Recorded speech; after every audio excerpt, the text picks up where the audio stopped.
Good evening, everybody, and welcome to our second annual Living with GIST in collaboration with the Florida Society of Clinical Oncology and supported by Deciphera Pharmaceuticals. So today we have myself and two other speakers where we will be discussing different aspects of gastrointestinal stromal tumor. Our first speaker is Dr. Andrew Brohl, who comes to us as a sarcoma medical oncologist and GIST specialist at Moffitt Comprehensive Cancer Center. Thank you, Dr. Brohl. No, thank you so much, John. Is there a way I can share my screen? I think you guys have to stop sharing, maybe.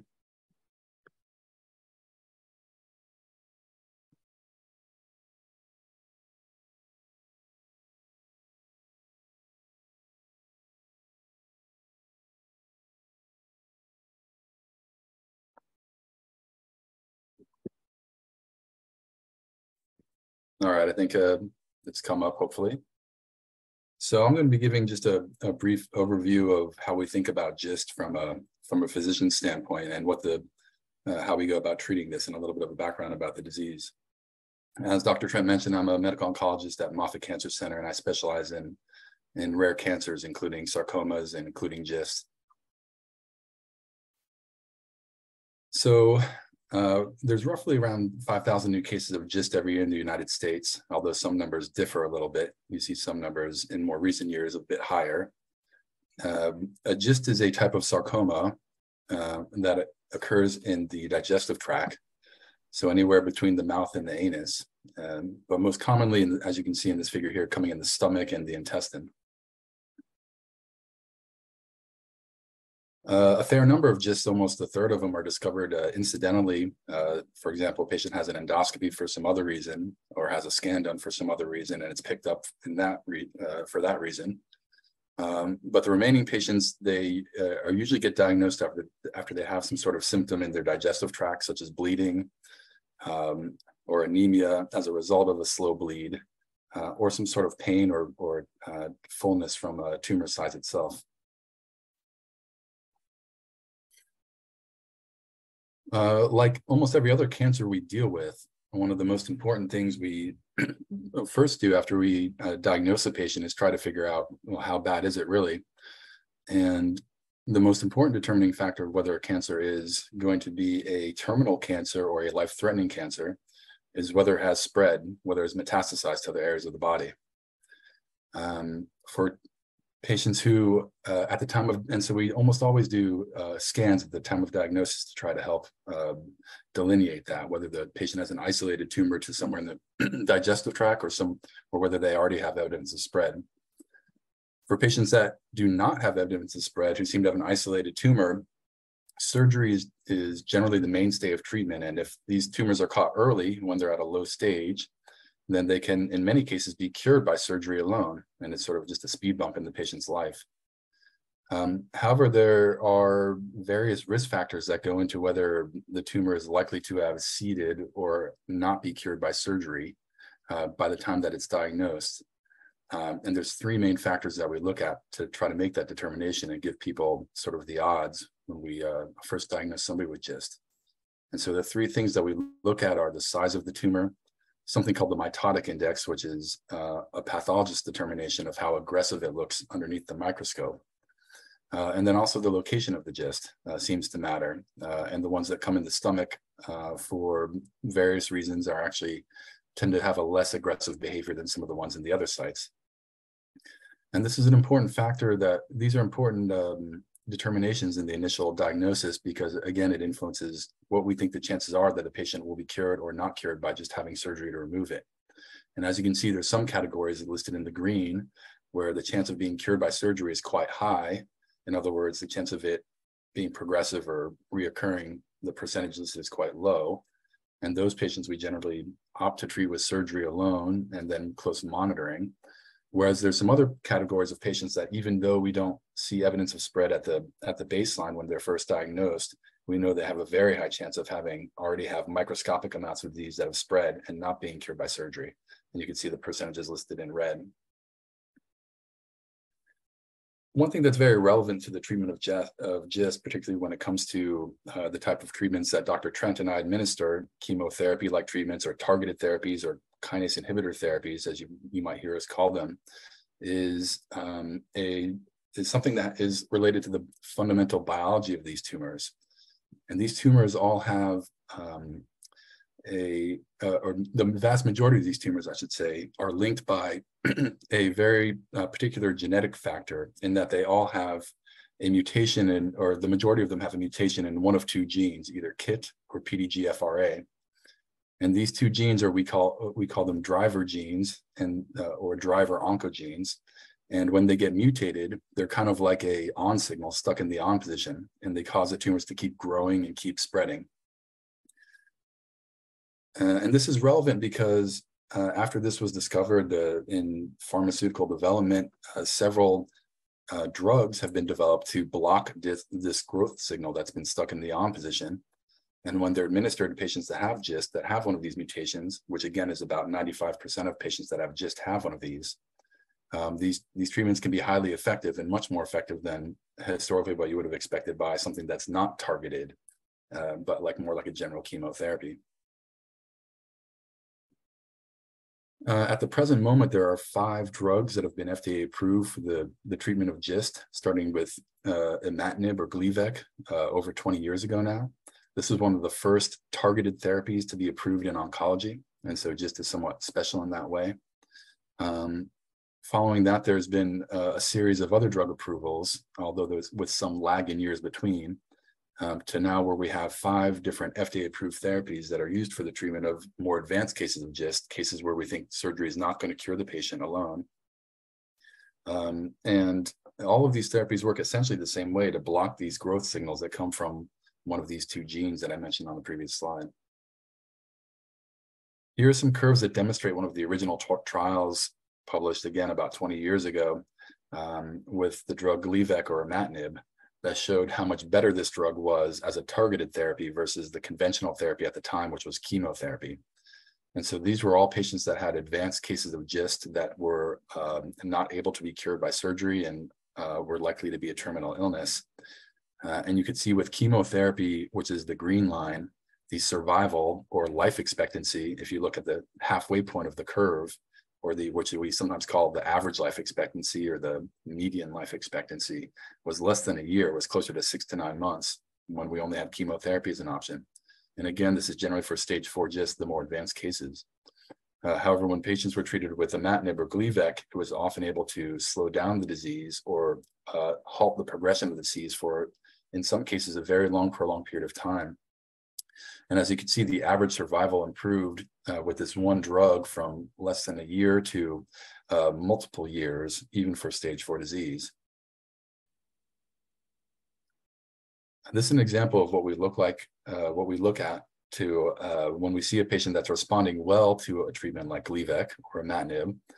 The top pictures are a CT scan, and what you can see is a large GIST tumor on the left that has decreased in size and also became a different density on the right scan. You can see it's become more of a liquid density, the darker coloring on the right.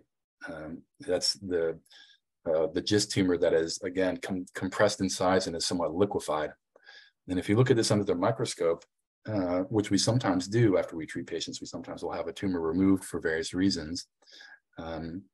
You can see on the left picture, the tumor is very cellular, very active looking to the pathologist, and on the right, it looks mostly dead, for lack of a better term, and more like a scar tissue almost. Because Gleevec was so effective in treating the more advanced stages of GIST, one of the natural things to think about testing next was to use it in cases where a patient had had surgery and they didn't have any evidence of cancer on scans, but we knew based on some of the characteristics of their tumor, whether it was large, whether it was in a more worrisome location, whether it looked aggressive underneath the microscope, that we knew that it was a very high risk to have already seeded and to not be cured by surgery.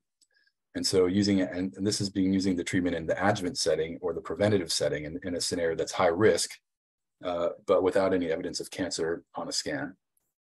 And so several trials were done to look at treating patients as in the preventative setting with Gleevec, rather than just watching and waiting and doing scans to see if their disease came back.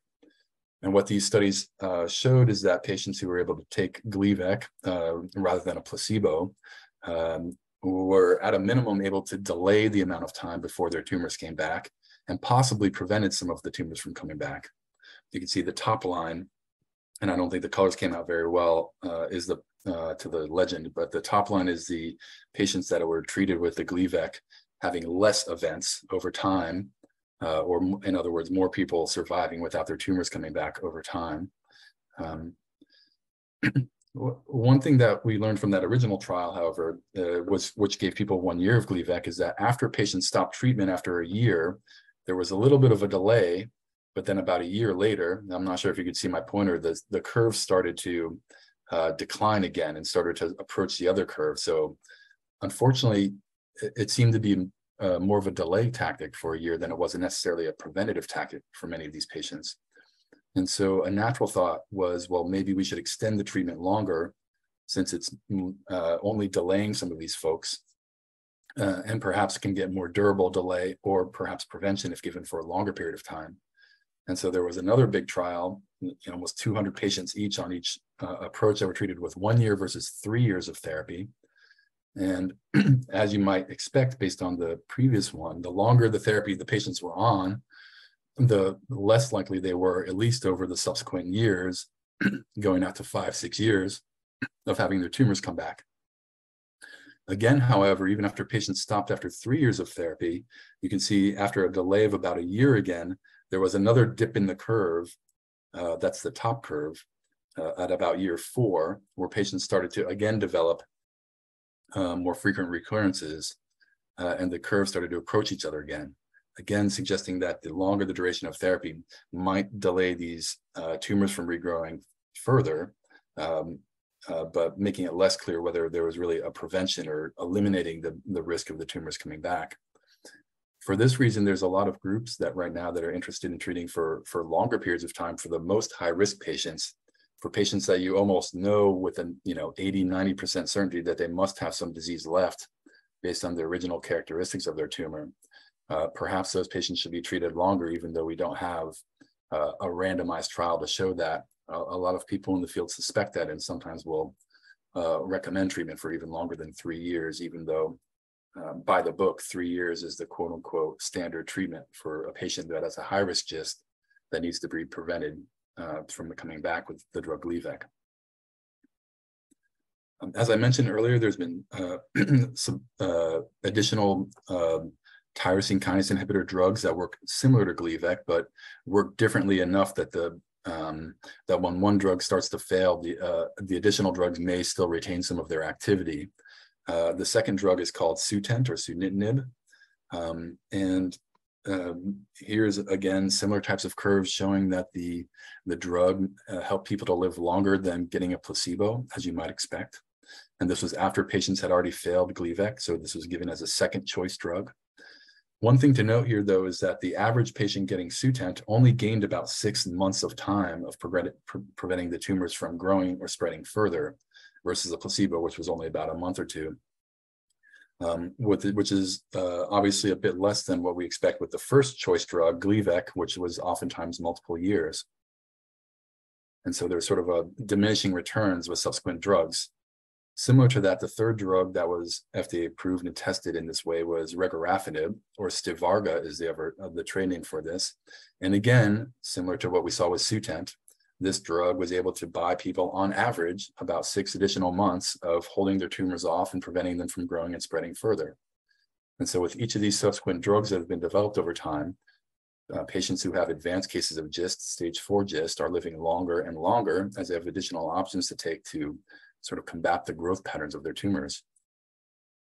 The 2 more recent drugs, which have come onto market in the last 2 to 3 years, 3 years now, first one is ripretinib, and again, similar to the previous 2 drugs, is able to extend matters even further compared to, after patients have failed the first 3, so still maintain some of the disease activity, and again is tacking on more time to what patients might be able to expect on average. One thing to know with all these, numbers that I'm throwing out are that the averages are just that, are averages, and there's a wide range of how well these drugs could work or not work for any individual patient. Even drugs as late as the 4th or 5th line of treatment after they've been through multiple drugs, there's some patients where it works not at all and doesn't help them one bit, and some patients where they works dramatically well for multiple years holding off a tumor. I've certainly seen both extremes in my practice, and it's really, unfortunately, mostly a trial and error process at this point, where we only can tell the effectiveness once it's been given to a patient for some time, and we have before and after scans to try to determine how well it's working. Again, this is the now 4th or 5th drug that I've mentioned, the avapritinib, again, which has been tested mostly as a backup option after the original 3. And again, showing a reasonable amount of disease activity, again, giving patients additional options when they failed the first 3 to try to, again, keep holding off the tumor and extending matters to give people more time to live. One particular since we do have additional drugs now, and we're up to 5 different medications that have been FDA approved for the use of GIST, one thing that we are increasingly learning is that different GIST tumors respond differently to different ones of these drugs. And this is perhaps especially true for some of the later drugs like avapritinib, which is shown here. There are certain mutations within these genes of KIT and PDGFR alpha that are more or less sensitive to the different drugs. And this particular mutation shown here in PDGFR alpha is one of the less common varieties of GIST, making up about 5% of cases. But this type is very important that it's resistant to pretty much all of the prior drugs that we had developed, including Gleevec, and almost never gets any response to that. But one of the newer drugs specifically is able to stop this signal in a very dramatic way in almost every case. What you can see on the graph here is showing the degree that the tumors shrink in size when patients are put on this drug compared to where they started from. And so anything going downwards is showing a decrease in size of the tumors. And you can see almost every patient that has this particular mutation has a good decrease in size of their tumors after they've been on for some time. Also notable for this specific mutation, the drug works for much longer, for multiple years, generally speaking, similar to how Gleevec may work for some of the other types of mutations of GIST. Also important to note is even though we have only 5 drugs that are FDA approved, there's been a fair number of additional drugs that have been tested in GIST, but that haven't made it to the point of FDA approval. I would say most, if not many, if not most of these drugs have clearly some activity in slowing down GIST tumors, but just never got to the point where they were tested in later stage trials and phase 3 trials to be able to get to the point of being FDA approved. Sometimes these drugs are still used as backup options after patients have exhausted the FDA approved options, and some of them are still in testing and combinations and so forth. So even after patients fail the existing 5 drugs, we often still have treatment options that are able to be considered to try to attempt to slow down the progress of an advanced case of GIST. And these might be some of the ones that have been the most tested in that way.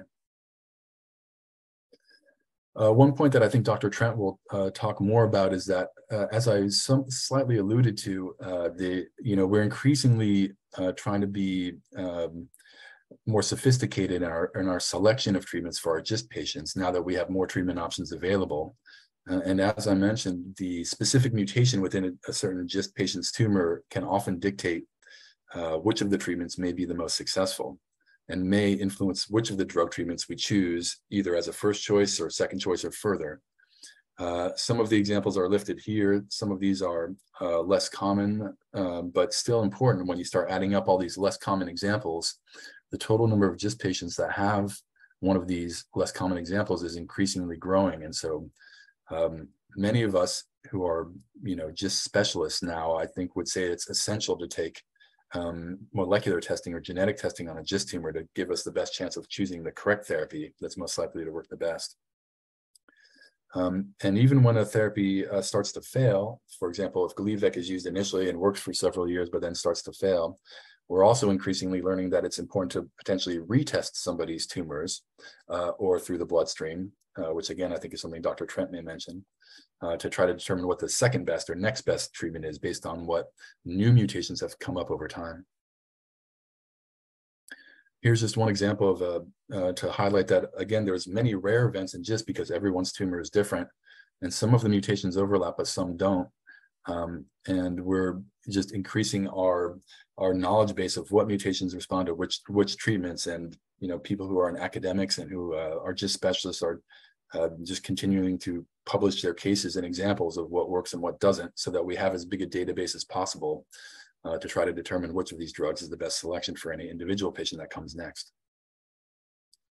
One, sort of last or semi-lasting point is that in addition to drug treatments, even though that's considered that's generally the type of treatment we would use for an advanced case of GIST or a GIST that has spread or metastasized to other areas, it's important to look at the pattern of metastases for individual patients, because sometimes it's still worthwhile considering treatments that are focused just on one area of the body or on one tumor, things like surgery, things like therapies that are directed to the liver, which is one of the more common areas for the GIST tumors to travel.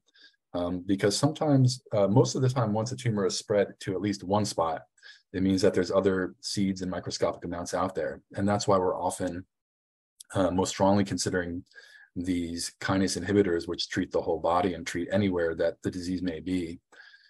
But that's not always the case. Sometimes there's one or several areas that are really focused in one area of the body, and we know that those are the most likely to cause problems first. And for cases like that, it may make more sense to focus on that area of the body and either do surgery to remove an area of the tumor that's spread, or do some other directed therapy like radiation, or some other focally directed therapy, an interventional therapy by a radiologist to treat a tumor in a specific location.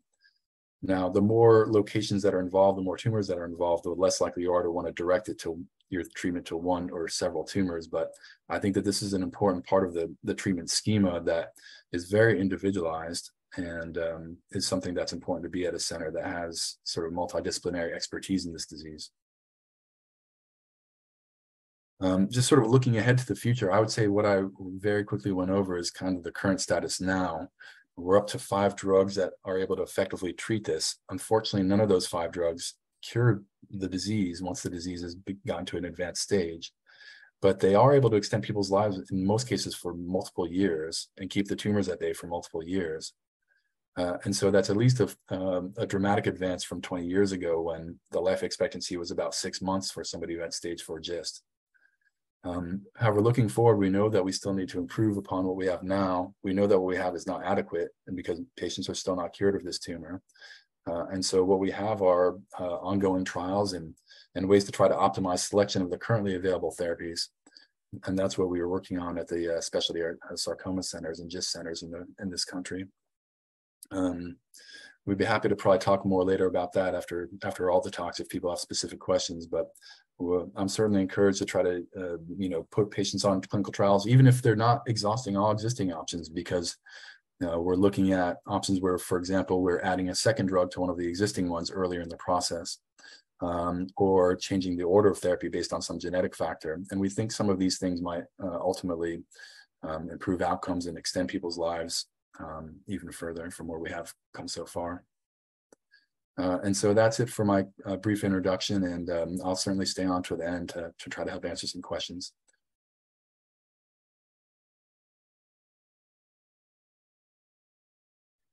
Thank you. Thank you, Dr. Brohl. That was very, very helpful, and we appreciate your discussion of these standard and approved agents. We're going to now move on to a few other topics. We have, I'm going to be discussing ctDNA. We're going to have Deborah Spessiner discuss patient assistance, and a video as well will be emailed to you. We were not able to present it. But before we begin, I'd like to remind all of our attendees that if you have any comments or any new questions, or anything you'd like to share, you're welcome to type them into the questions box, and I'll read as many as those as we can when we get to the question and answer portion of the webinar. So now I'll be discussing a topic on circulating tumor DNA. Okay, let me just pull up my slides.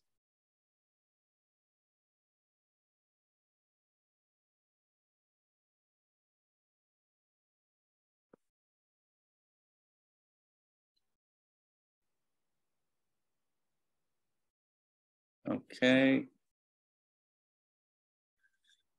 Here we go. So we're going to be discussing circulating tumor DNA. And again, type some questions in if you have any questions or comments. We'll get to as many as we can at the end. If we don't have time, you're always free to reach out to me by email or social media.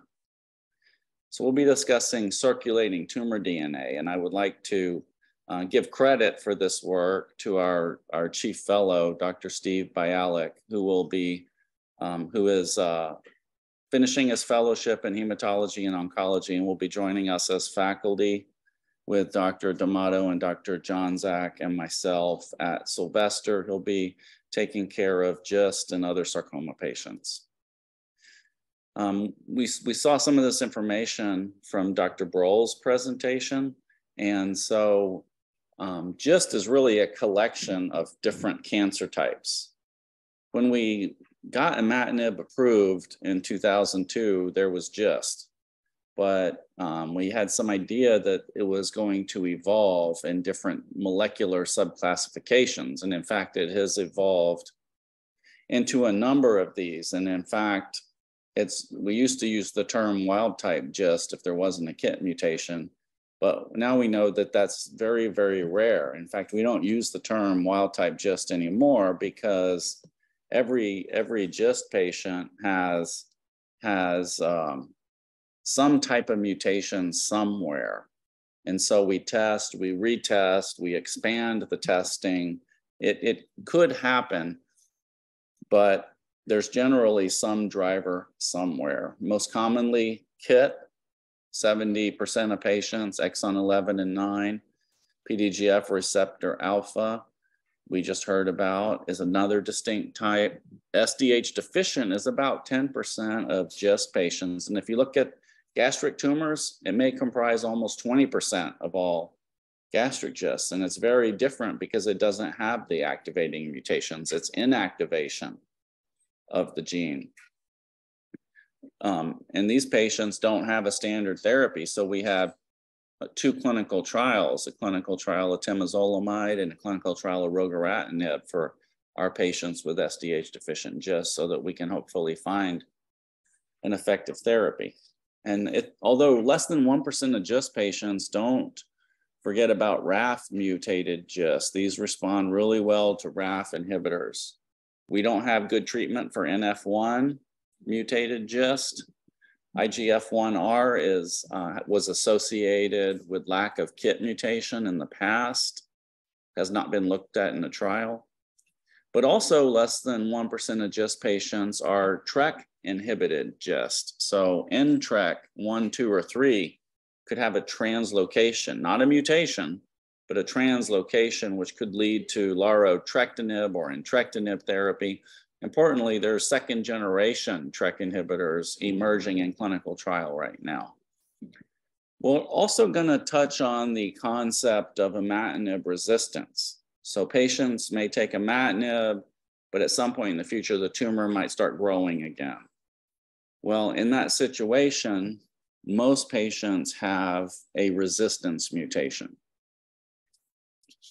These resistance mutations take basically, as of today, two flavors, exon 13 and exon 17.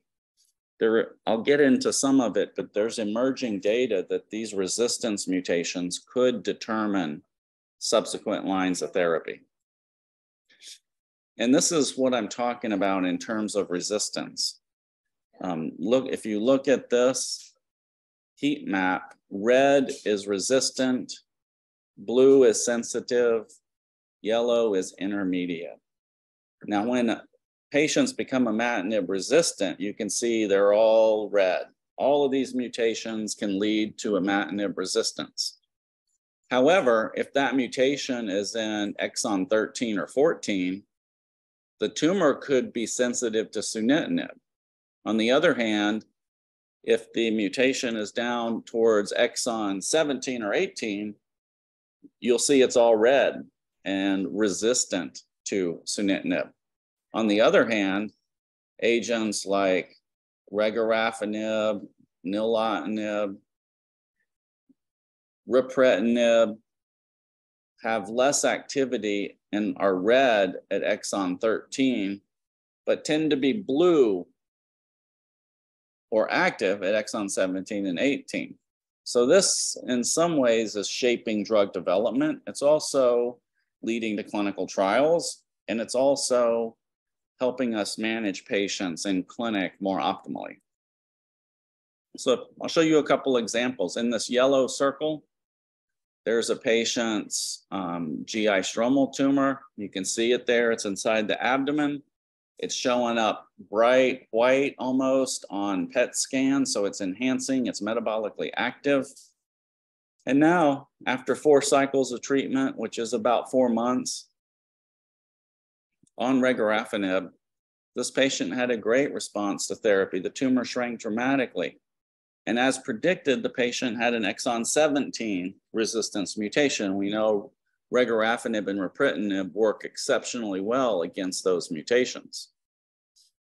So we decided to look at our GIST patients, and we identified 243 patients, about 50 from Sylvester, and we identified 32 patients with alterations and about 24 with KIT mutations. And in this subset, we found that the detection rate using circulating tumor DNA was only about 60%.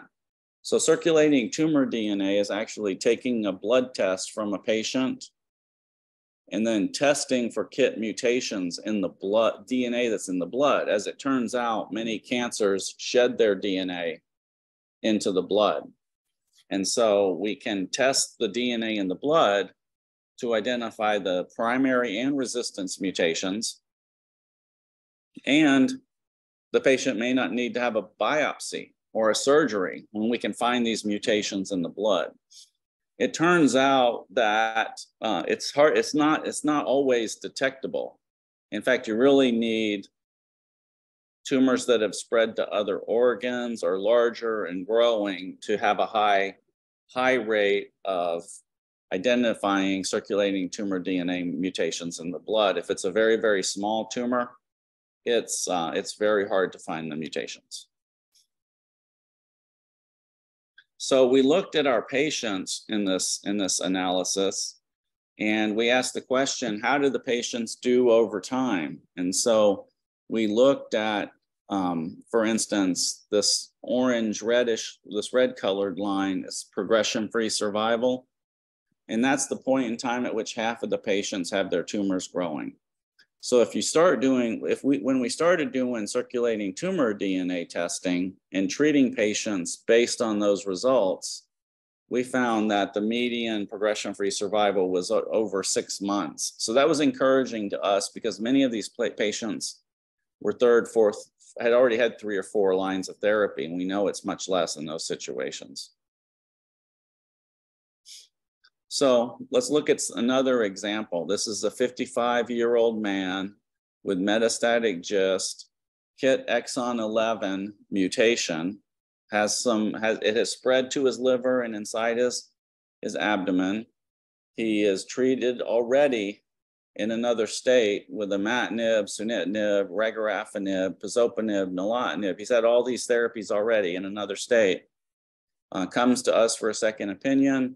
He has never had liquid biopsy, never had a blood test for circulating tumor DNA. So we do that. That's the first thing that we do.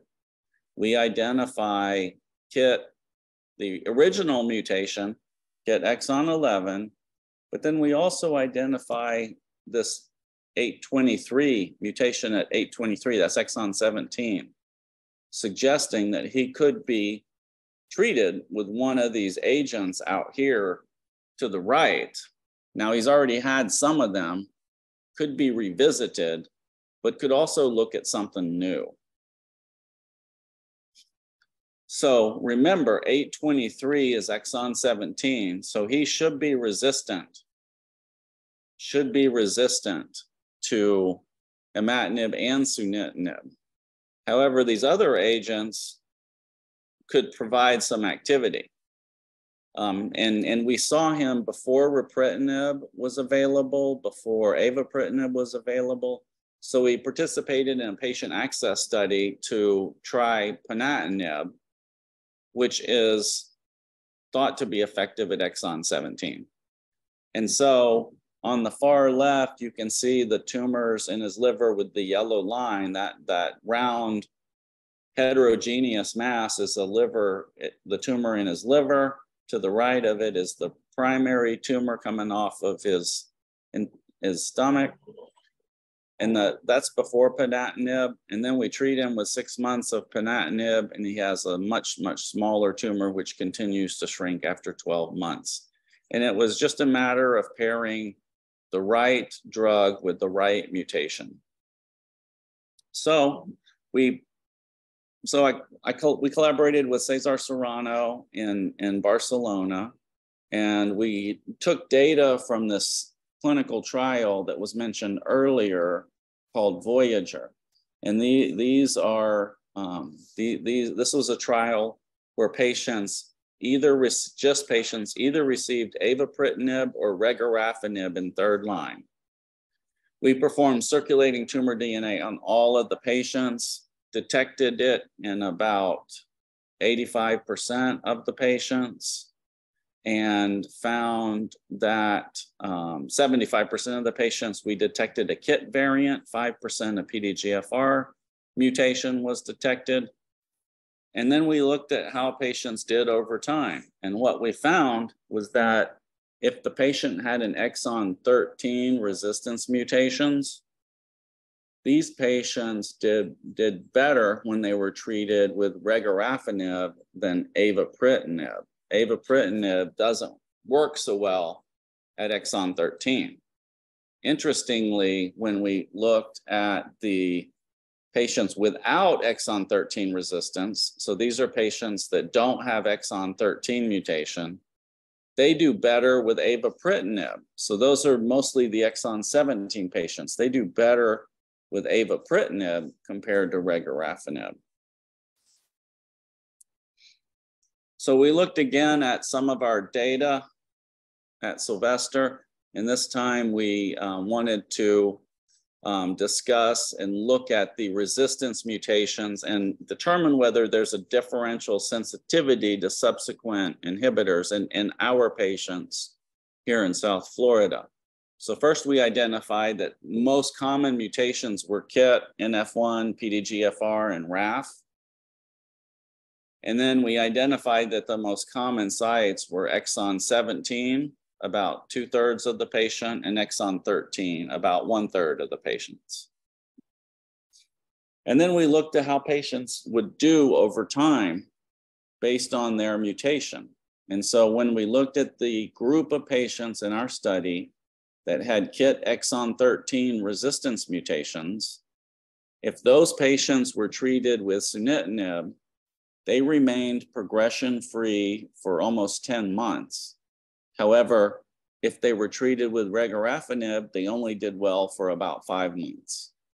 So if one does circulating tumor DNA testing and identifies these exon 13 resistance mutations, you can essentially double how well they're going to do by treating them with sunitinib instead of regorafenib. We did look at the data with exon 17, and the converse is true, that patients with exon 17 resistance mutations should be treated with, not with sunitinib, but with regorafenib, ripretinib, or other active agents in that line of therapy. So ctDNA, or circulating tumor DNA, or liquid biopsy, is a non-invasive tool for detecting driver and resistance mutations in patients with GIST. GIST patients with ctDNA is an emerging technology which may impact therapeutic decision-making. We think it is already. ctDNA-guided therapy warrants evaluation in a prospective clinical trial. We just opened one at Sylvester that we call IntelliGist, and it's a phase 2 study of circulating tumor DNA guided therapy. So we do the circulating tumor DNA testing, and if patients have exon 13, they're treated with sunitinib. If they have exon 17, they're treated with regorafenib. Thank you very much. I'll just end by summarizing some clinical trial data that are open. So these are some of the clinical trials that are open around the country. Importantly, the first 2 are phase 1 studies, IDRX42 and THE630. These phase 1 studies are for patients who have at least imatinib-resistant GIST. They may participate in the study. These are 2 agents that are essentially 4th-generation KIT inhibitors, designed to be very well tolerated and very active with less off-target activity, and so should have much fewer side effects than the current available treatments. There's also a phase 3 study comparing CGT-9486, now called bezuclastinib plus sunitinib, versus sunitinib alone. And this is, this strategy, bezuclastinib inhibits exon 17 resistance mutations. Sunitinib inhibits exon 13 resistance mutations. So when you combine them together, you can provide coverage of all known resistance mutations with this combination. And so that's one study that's also ongoing. ctDNA guided, I already mentioned our ctDNA guided study. And then there's temozolomide and rogoratinib, 2 different studies for SDH deficient GIST. And then we also have a ripretinib phase 1 study that uses metabolic inhibitor of some liver enzymes that may make ripretinib more effective. I didn't make it on the slide, but we're also excited about another upcoming trial called INSIGHT.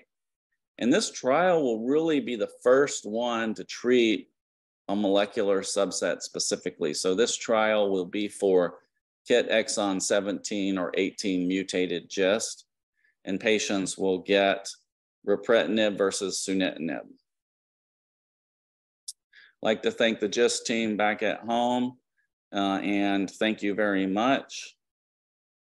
Now we will move on to the next presentation. I'm delighted to have Miss Deborah Spessiner, who will be highlighting some important resources and focusing on patient assistance programs and caring for the caregiver. Thank you. Thank you, Dr. Trent. I appreciate the opportunity to speak to the audience today. I apologize, my camera is not working, but I will work on getting my slides up here for you, which it's not letting me do. So we'll just go ahead. My name is Deborah Spessiner, and I'm a licensed clinical social worker, and I work at the, here we go, the Hematology Oncology Department at Cleveland Clinic in Weston. I've been with the Cleveland Clinic for more than 8 years, and today we will, as you already know, talk about support services, caring for the caregiver, and financial assistance for patients with GIST.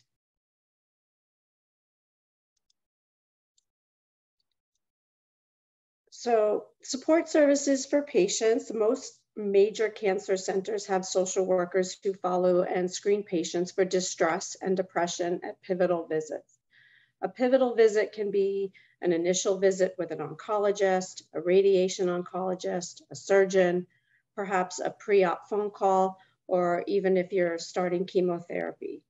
Social workers will inform you of support services available, such as individual support, group support, and peer support.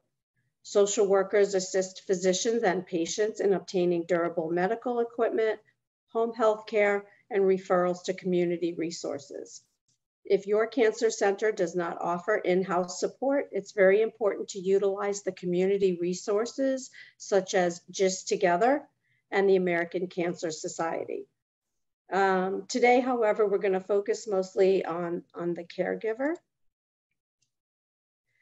So who is a caregiver? Caregivers are sometimes the forgotten ones. A caregiver can be anyone who provides emotional support. Whether the caregiver is near or far, this caregiver checks in on the patient by phone or in person, someone the patient can vent to and or cry with. A physical caregiver takes care of the person, bathing, dressing, cooking, cleaning, and even transporting to a physician appointment. A spiritual caregiver provides support through their faith, and a financial caregiver provides exactly that, financial support. Parents, children, aunts, uncles, friends, even coworkers can take on any one of these caregiving roles. So it's important to identify the patient's caregiver so we can support and help them. So there can be shift in roles. No one plans for a cancer diagnosis. It can be sudden, out of nowhere, and now everything changes overnight, and not only for the patient, but for the family, their friends, and coworkers. There's a shift in roles or even new roles. The patient may have been the main breadwinner, and now they can no longer work. So the spouse or partner now takes on that role and becomes the main breadwinner. Perhaps the patient was in charge of the home and now cannot do cleaning and cooking. Who is in charge of the schedules and appointments? And maybe this is a new role for the caregiver. Caregiver may now become the patient's psychologist and listens to the patient's hardships and frustrations. The caregiver is also a chauffeur. Perhaps the patient is not able to drive as often and you need to transport them to several appointments. And the accountant, who is paying the bills? If the patient was doing this, and this is something the caregiver is not used to doing, it's something they have to learn overnight.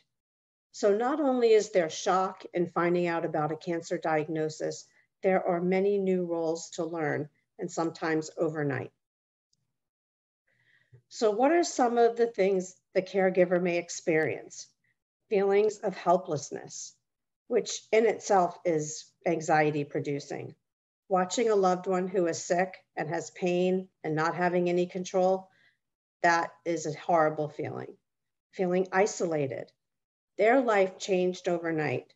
Maybe everyone around them is going on with their lives, but the caregiver may need to spend more time at home caring for the patient. They may not be able to go out and do their favorite activities. They may not be able to work in order to stay home and care for the patient. This leaves the caregiver without an outlet and spending a lot of time alone. The caregiver may take on the decision-making for the family, and this can be stressful. The patient may feel too sick or not want to deal with decisions, making it fall on the caregiver. We often call a caregiver a cheerleader. Cheerleading, however, can be physically and mentally exhausting. It can be unrealistic to think the caregiver can be positive 24/7. It's not practical to be on all the time, and this can lead to burnout.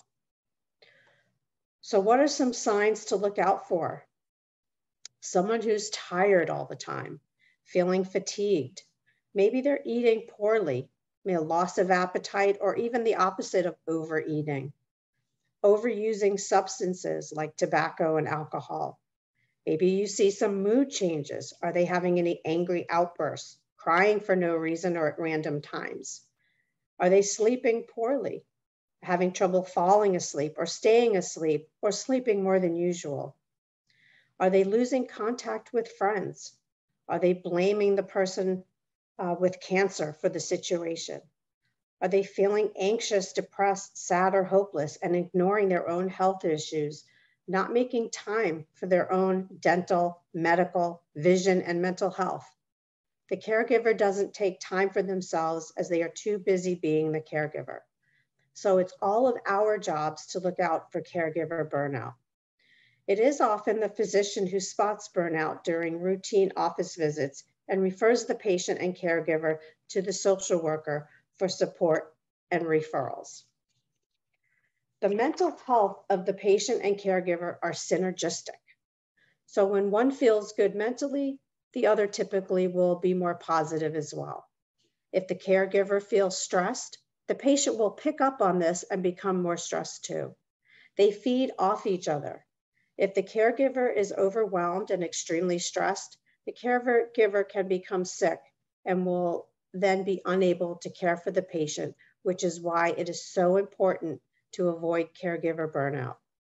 We must look out for and keep the caregiver healthy, both physically and emotionally, for their sake and the patient's.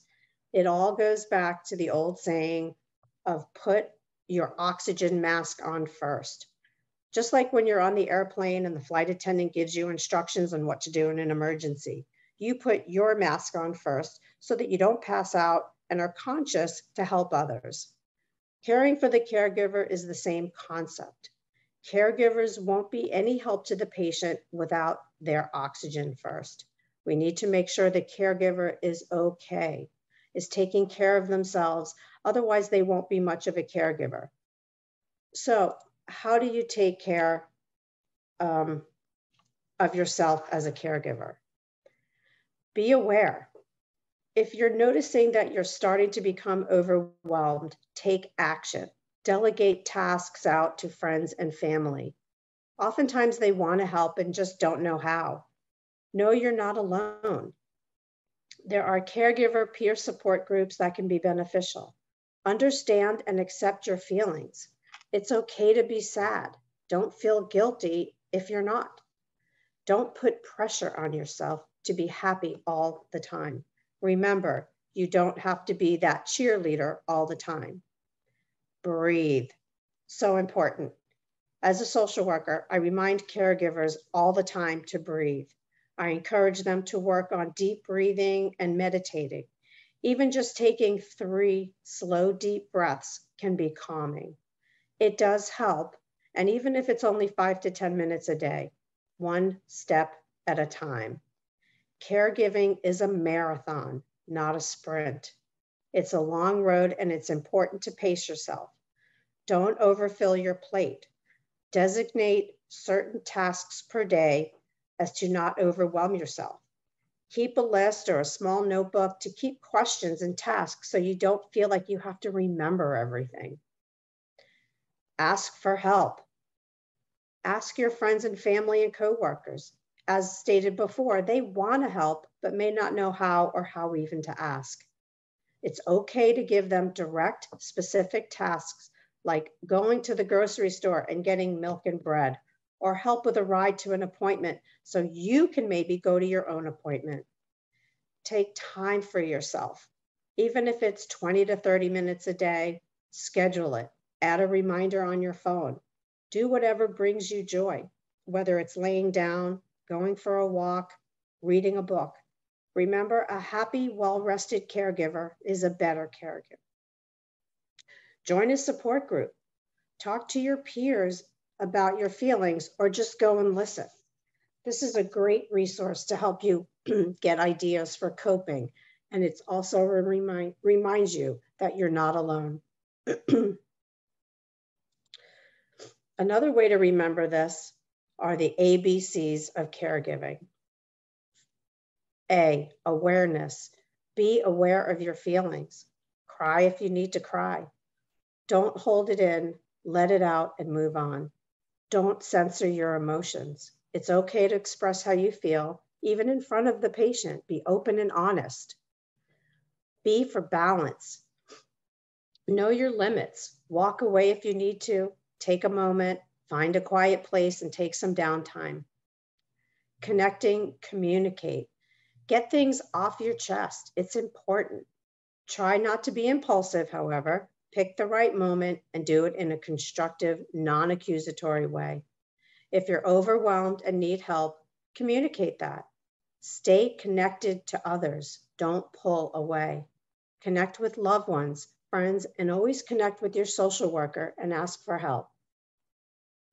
So lastly, I do want to briefly touch on some financial resources. Ask to speak to your social worker or a financial counselor. Many cancer centers have a financial navigator. Here I've listed two GIST support resources, gisttogether.com and gistsupport.org. Ask your social worker to connect you with community resources that have financial assistance grants and patient assistance programs. So be sure to ask if there's any open for your diagnosis. Thank you.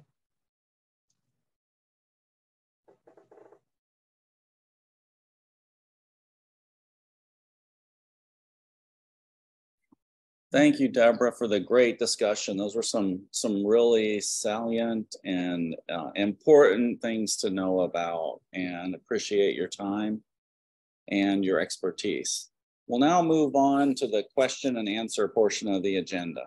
I'd like to kindly ask all of the panelists to turn on their webcams, and we'll go through any questions that might be remaining. And we have about another 20 minutes or so if any of the attendees want to put some questions in the question and answer or in the chat.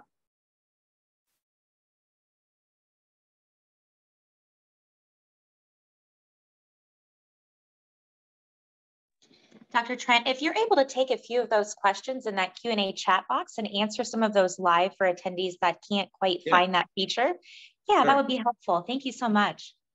Yeah, so there were some questions in the chat. Maybe I'll let Dr. Brohl answer the first one from an anonymous attendee. You answered it very nicely, and so I don't want to. Sure, no problem. We can go back and forth, and answer a few of these in perhaps a little more detail if people have follow-ups. So the first question in the chat was, any thoughts on when and if to initiate drug therapy for lower or intermediate risk GIST? And my response, I'll just mostly read. I think it really depends on the level of risk, and that's important to have a focused discussion with a GIST specialist that can really give an accurate quantification of what that risk really is. Because I think the degree of benefit from any of these medications is sort of relative to the baseline risk. And certainly, there's certain category of high risk patient I think everybody would agree has a large benefit from being on these medications. And there's a certain type of patient that's at very low risk that I think most people would agree that the benefit's not worth the cost and the toxicity risk of the medication itself, although it can be a well-tolerated drug. But then there's this large gray zone that was kind of like this intermediate zone that there's probably a lot of disagreement, probably even between Dr. Trent and myself and many other experts in the field as to where that risk cutoff is. It's sort of a gray zone.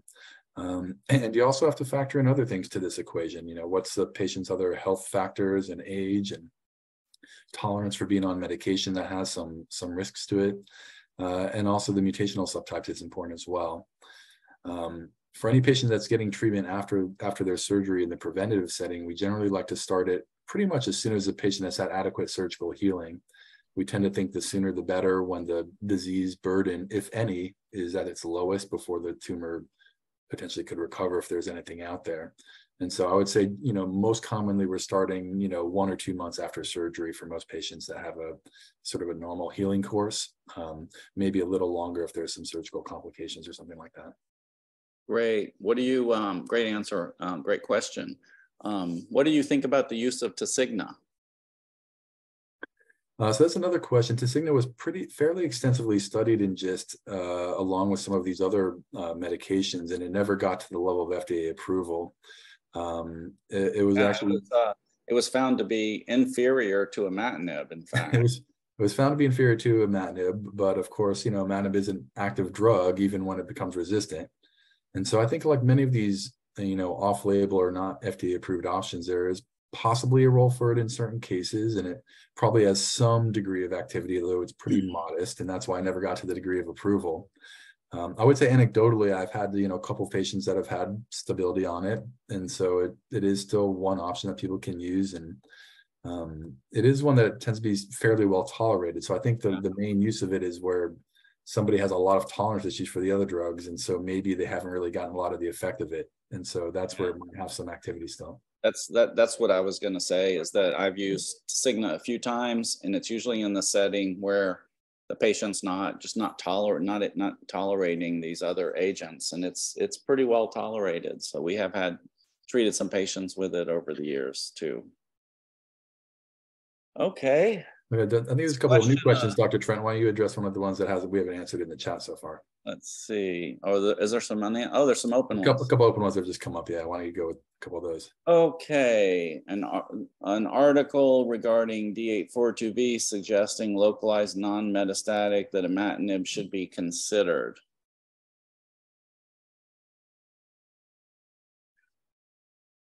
I wouldn't treat any patient with D842V with imatinib. I think that's the question.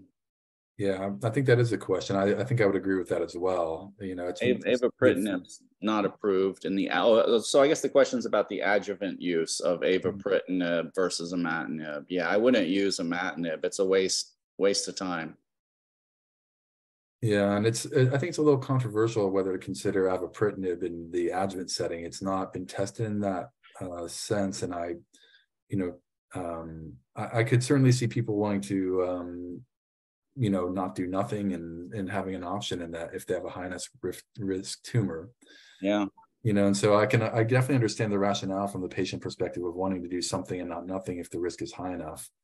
And I think if the risk was high enough, was getting into this like 90% range of recurrence, where even though it's not 100%, I personally would feel comfortable treating somebody in the quasi-adjuvant setting where I assumed they had metastatic disease, or if they had tumor spillage or something like that during the surgery. But it'd have to be kind of an extreme case, something that's more intermediate or even, borderline high risk. I think it's just, there's no proof that it's beneficial to do it. And these tumors are also a little different with that mutation, and they tend to be a bit slower going to start with. Mm-hmm. And so already the prognosis is a little bit better than the typical GIST patient. And so the degree of benefit might be a little less. And also avapritinib is, I would say on average, a little bit more difficult drug than imatinib to be on semi-indefinitely, and has a higher side effect risk too. So there's a few competing factors that I think, it would have to be a pretty high risk to consider sort of an off the cuff, outside of the guidelines, at least in my, approach. Yeah, some of the neurocognitive side effects associated that are unique to avapritinib, certainly. Yeah, that's a good question. So next was a question about getting mutation testing in Mexico. I don't know if Deborah Bessner has any connections in Mexico. But I don't know whether there's any type of support groups or any type of funding for mutation testing in Mexico. I'm not familiar, but certainly it's worth looking into and doing some research to see if that's available. Yeah. I honestly don't know off the top of my head either what's available in Mexico, but I would certainly recommend going to one of the bigger centers if possible, at one of the like Mexico City or larger cities that would have an academic type practice. That would be the most likely place I think that type of thing would be available, I would assume. There is a GIST, so the Life Raft group does have some GIST support in Mexico. There is an individual who is highly involved with the Life Raft group who has some patient advocacy in Mexico. I want to say that he's not sure what city he's in. I want to, I can't remember, but maybe check with one of the advocacy groups like Life Raft Group. And then there's another question about my mitosis was 10 and I have exon 9 and the patient is on Gleevec. What could be the next option? So exon 9 is a little interesting. It's one of the rarer KIT mutations, and it's actually an extracellular mutation that brings two kinase receptors together, and they auto or transphosphorylate and transactivate each other. And so it's actually wild type intracellularly. So imatinib doesn't really work that well unless it's taken at higher doses. And so what has emerged over over years is that sunitinib has good activity against exon 9. It has activity because it also has activity against the wild type receptor, and intracellularly KIT is wild type in the exon 9 mutated patients. So I would initially think about sunitinib, and if you're near the clinical trial, bezuclastinib plus sunitinib, I believe that would be my #1 choice for that situation. That way you're potentially getting sunitinib, but could be also randomized to receive sunitinib plus bezuclastinib to get the two agents together. Yeah, I mean, I agree with that as well. I mean, I think anytime there's a trial option that's, adding on to the backbone of an existing option, that's always sort of a preference for us. Although, Dr. Trent and I are both quite biased that we are, pro clinical trial, because I think we both feel that's how we're going to make the advances and get new drugs to patients sooner. And so I would certainly also advocate that at any time a therapy switch for your situation or others that might be on the call is being considered, that's really a time to look around and see what options might be available, because there's options even in the first line at some centers, looking at adding on to imatinib, a second drug that may improve the effectiveness.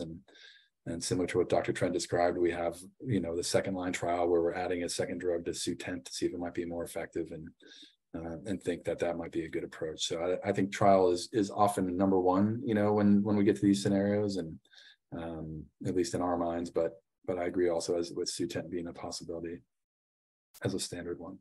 Yeah, and then the next question is for PDGFR. And so if the PDGFR alpha mutation is D842V, there's really not anything else that's effective after AYVAKIT. If it's a different PDGF receptor alpha mutation, there could be other options. Anecdotally, we've heard of dasatinib in that situation. Okay, and then another question, taking imatinib for 16 months post-surgery and have not had a recurrence yet, does that mean it could be working? I would say that that's as good of an indication as any, and it's certainly good news that there's not been a recurrence. I don't know what the other panelists' thoughts are on turmeric and ginger. I think that they're pretty safe supplements. I don't have a problem with that. It's the ones that we don't really know what's in the supplement, but we can hear, what the other panelists think. Yeah, I mean, I kind of agree with that too. I mean, unfortunately, a lot of the supplement research is not very robust. It's a very difficult topic to study in terms of whether it can actually help somebody to be on various supplements or various dietary, approaches to help with their cancers. And this is not just for GIST. This is for even the super common things like breast cancer and prostate cancer. People have spent some effort studying some of these supplements.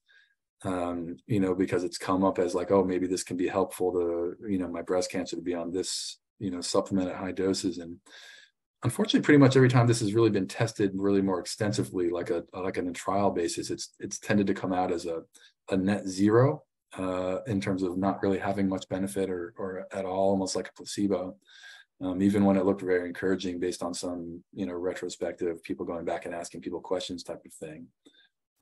And so I think for GIST especially, but even more broadly in cancer, there's not a lot of good data to support that these interventions are going to really improve matters. But I also agree with Dr. Trent that it's probably not that likely to make a negative impact, especially with the more modest, kind of over-the-counter stuff. What we do have a little concern of sometimes is the super high concentrated supplements where you're not, or ones where you're not quite sure what exactly is coming in the bottle, because sometimes those medications can cause problems and interactions with the drug treatments that we administer. And I've seen patients go into liver failure based on their supplements that they're taking, then almost die from it. So because they got something on the internet and it's supposed to cure cancer, and it almost killed them, and their cancer kept growing too. But so, I'm skeptical about those types of things. And unfortunately, I don't think there's a magic bullet with these supplements, but I think in general, some of these can be safe and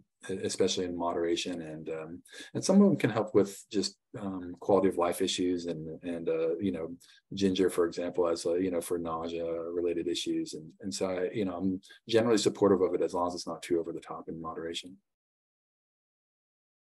Okay, and then there's another question about imatinib for 16 months post-surgery in the setting of an SDH deficient GIST.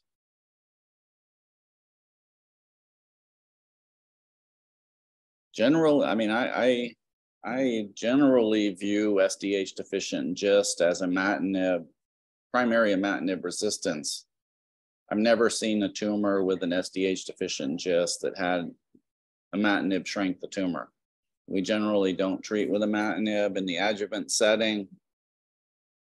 Most people probably observe with no treatment. If there was a treatment, probably the most active is regorafenib.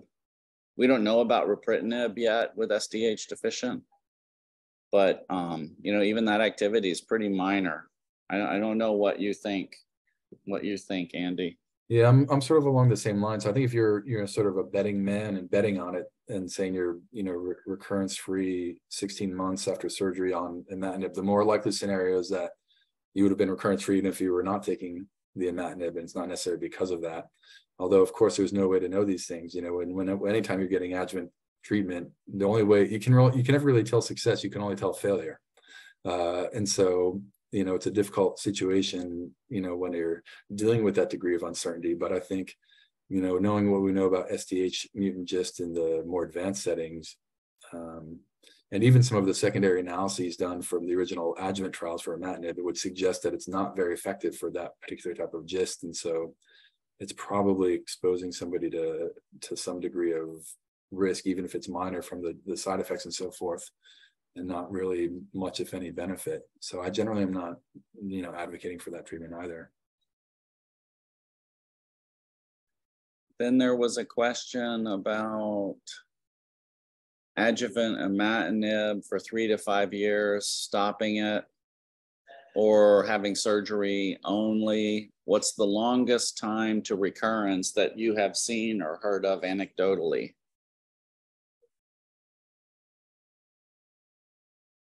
Well, I did have a patient who had a recurrence at 17 years. And I heard of a patient who had a recurrence after 30 years. Not my patient though, but I did hear about that at a meeting. Yeah, that's a little longer than I was going to quote. So I guess, there's a wide range, even though the most commonly would be, a few years after surgery or a few years after stopping the imatinib for people who are on imatinib. So, luckily it's rare. Late recurrence is rare. It's pretty rare to be that late. And so, I think I'd have to look exactly at the numbers, but I think within the first, 3 to 5 years, you're already at like 90% of the recurrences by that time point, and by about year 5. So it's getting to be pretty small percentages once you get on to the types of years that Dr. Trent's mentioning. But we generally recommend lifelong CT scans at least once a year after 5 years, just for that reason specifically. Well, probably to at least 10 years, I would say. After that, it gets a little more questionable as it gets to, but that's a bit of a debate, I guess. And then there was a question about individual participant whose husband also had GIST. Well, that's just unfortunately most likely related to chance. It's not hereditary. It just can be hereditary, but it's usually not hereditary 95% of the time. And there would be really no explanation for that other than just some random chance. Yeah, I've also never really seen that myself. It's 2 people getting a rare tumor of the same type and that are married. And also it's not really a tumor that we think has a strong, let's say, environmental factors, causing it. More typical stomach cancers, you think about dietary factors and different cultures having different amounts. GIST has not so much been linked to that. And so if those factors do exist, it's certainly not a strong factor, let's say, where like cigarette smoking and lung cancer or you know, sun exposure and melanoma. It's certainly nothing like that, because we would have found out about that by now. Somebody would have recognized it. But, you know, so it's really hard to pin down what that might have been, other than just chance, like Dr. Trent said. Okay. So I think we're kind of closing into the time, and also hopefully I think we got to the questions. All right. Any other questions? Oh, one more question, it looks like. No, never mind. Okay, well, don't hesitate to reach out to us if you think of any other questions later. And we also have like to provide some thanks to the panelists. Thank you, Andy. Thank you, Deborah. And thank you, certainly, Amanda, for hosting this event. Just can't be passed through fluid exchange, correct? It cannot. And that was the last question. So we'll, in addition to thanking the panelists, I'd also like to once again thank Deciphera for sponsoring this webinar. Wouldn't be possible to get this educational material out there without your support. So thank you a lot, Deciphera. And as a reminder, all of the handouts mentioned in this webinar can be found in the confirmation email, as well as the follow-up email that will be mailed to you following this program. You'll also have a link to the Patient Advocacy presentation, which couldn't be presented due to technical issues today on the webinar. So it will be emailed to you. It's an important discussion regarding patient advocacy, access to quality care, pharmacy benefit managers, and additional resources made through the FLASCO patient portal. So we encourage all of the attendees to watch the patient advocacy video, for which you will be mailed a link. If you'd like to be added to the mailing list, you can email info@flasco.org. Additionally, this webinar was recorded, so if you missed anything and want to hear it again, it will be available on the FLASCO website soon. I'd like to thank all of the participants for joining us tonight, and hope that you'll join us for more webinars in the future. Thank you very much, and have a great rest of the week and weekend. Thank you, everybody. Thank you. Bye-bye.